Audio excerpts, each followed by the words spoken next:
பீகார் சட்டமன்ற பொதுத் தேர்தல் 2 கட்டங்களாக நடைபெற்று இன்றைய தினம் வாக்கு எண்ணிக்கை நடைபெற்றுக் கொண்டிருக்கிறது.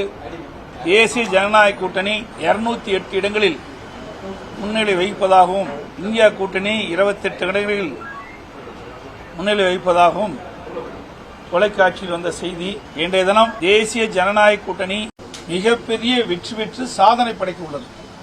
சரித்திர சாதனை வெற்றி என்று கூட குறிப்பிடலாம். இந்திய கூட்டணியைச் சேர்ந்தவர்கள் பீகார் தேர்தலுக்கு முன்பாக எவ்வளவு விமர்சனங்களை வைத்தார்கள்.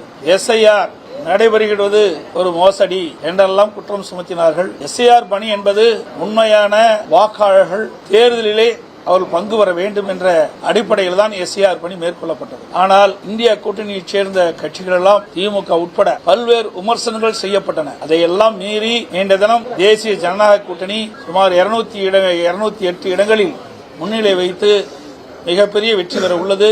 இதிலிருந்து தெரிய வருவது உண்மையான வாக்காளர்கள் வாக்காளர் பட்டியலில் இடம்பெற வேண்டும் என்று மக்கள் விரும்புகின்றார்கள்.